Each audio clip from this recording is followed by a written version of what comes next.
Hello అండి అందరికి. రీసెంట్గా మలయాళ ఇండస్ట్రీ నుంచి ఫోన్ మ్యాన్ అనే మూవీ రీసెంట్గా ఓటీటీలో స్ట్రీమింగ్ అవుతుంది. ఈ మూవీ చాలా బాగుంది. ఈ మూవీలో మలయాళ యాక్టర్ బాసిల్ జోసెఫ్ అనే యాక్టర్, మంచి యాక్టర్, సూపర్గా నటించాడు.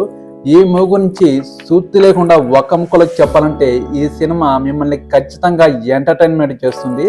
ఈ ఫోన్ మ్యాన్ మూవీ స్టోరీ ఏంటంటే, ఈ మూవీలో హీరో పెళ్లిలకు నగలు రెంట్కిస్తూ వ్యాపారం చేస్తూ ఉంటాడు. ఒకనొక టైంలో ఒక పెళ్లి నుంచి తనకు కొన్ని నగలు కావాలని పెళ్లి వాళ్ళు ఇతని హీరో దగ్గర నుంచి నగలు తీసుకోవడం జరుగుతుంది. ఆ నగలు తీసుకున్న తర్వాత పెళ్లిలో కట్న కానుకలు ఏవైతే ఉన్నాయో ఆ కట్న కానుకలు నగల రూపంలో మన హీరో కట్న కానుకలు వసూలు చేయడం జరుగుతుంది. అలా వసూలు చేసే టైంలో ఆ పెళ్లిలో కట్న కానుకలు అనేది ఎవ్వరు వేయరు, ఆ పెళ్లికి వచ్చి ఎవరు వేయరు. అందువల్ల ఆ కట్న కానుకలు రాకపోవడం వల్ల ఎలాగైనా మళ్ళీ ఆ నగలు తీసుకోవాలని ప్రయత్నం చేస్తాడు. ఆ నగలు మాత్రం మన హీరో చేతికి రావు.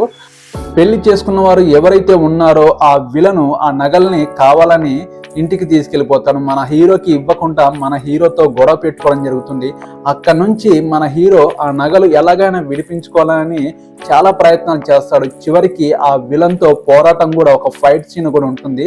చివరికి కత్తిపోటుకు కూడా గురయ్యి అతని చేతిలో తన్నులు తిని కూడా అతన్ని కొట్టి కూడా ఆ నగల్ని విడిపించుకోవడం జరుగుతుంది. ఈ మూవీ మిమ్మల్ని ఖచ్చితంగా ఎంటర్టైన్మెంట్ చేస్తుంది. సూపర్గా ఉంది.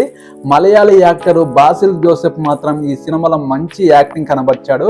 ఈ మూవీ కొత్త కాన్సెప్ట్తో మిమ్మల్ని అలరిస్తుందని నేను అనుకుంటున్నాను. ఈ వీడియో కనుక మీకు నచ్చితే ఈ వీడియోకి ఒక లైక్ చేయండి, నా ఛానల్ని సబ్స్క్రైబ్ చేయండి ప్లీజ్. ఈ మూవీ ఖచ్చితంగా మిస్ అవ్వకండి. ఓకేనండి, బాయ్.